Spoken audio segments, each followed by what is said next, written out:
ভাইরা আমার, 11 নম্বর আমল হলো অধিক পরিমাণ দোয়া করা। রমজান মাসে রোজা রেখে আমরা বেশি বেশি দোয়া করব। চলতে ফিরতে উঠতে বসতে দোয়া করতে পারেন। আমাদের মায়েরা অনেকে শুনছেন আমাকে, রমজান মাসে আপনি গৃহস্থলী কাজ করছেন, রান্নাবাড়া করছেন, ঘর ঝাড়ু দিচ্ছেন, আর মনে মনে আল্লাহর সাথে কথা বলেন। দোয়া মানে আল্লাহর সাথে কথোপকথন। আল্লাহ, আপনি আমাকে মাফ করে দেন, আমার বাবাকে মাকে মাফ করে দেন, সন্তানগুলোকে হেদায়েত দান করেন, চোখের পানি ফেলেন। নিয়মতান্ত্রিক দোয়া, বসে বসে হাত তুলে দোয়া করবেন কেবলামুখী হয়ে। আবার চলতে ফিরতে উঠতে বসতে, এমনকি ওযু নাই সে অবস্থায় দোয়া করবেন। নবী সাল্লাল্লাহু আলাইহি ওয়াসাল্লাম বলেছেন, 3 ব্যক্তির দোয়া ফিরিয়ে দেওয়া হয় না। কয় ব্যক্তির দোয়া?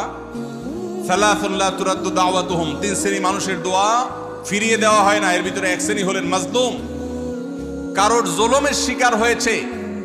এই ব্যক্তি জালেমের বিরুদ্ধে যে তার মনের আকুতি থাকে, বদদোয়া থাকে, আল্লাহ সুবহানাহু ওয়া তাআলা এটা ফিরিয়ে দেন না।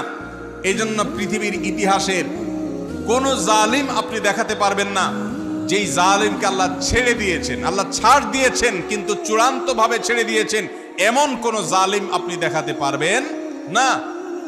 এই জন্য ভাই, কখনো কোন অবস্থাতে কারো প্রতি আমরা জুলুম করব না। আল্লাহ আমাদেরকে সেটা মানার তৌফিক দান করুন।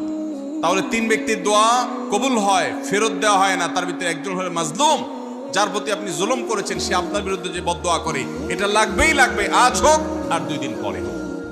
নাম্বার 2, মুসাফির, যে ব্যক্তি সফরে আছে, সফররত অবস্থায় সে যদি দোয়া করে, সে দোয়া আল্লাহ তাআলা কবুল করেন। 3 নম্বর হলো রোজাদার ব্যক্তি, আসসাইম হাত্তা ইফতির, রোজাদার ব্যক্তি সারাদিন ভর রোজা করলে ইফতার রাগ পর্যন্ত, সারাদিন দোয়া করলে ইফতার রাগ পর্যন্ত তার দোয়া কবুল হয়। এই জন্য রোজা রেখে আমরা বেশি বেশি আল্লাহর কাছে দোয়া করবো ইনশাআল্লাহ।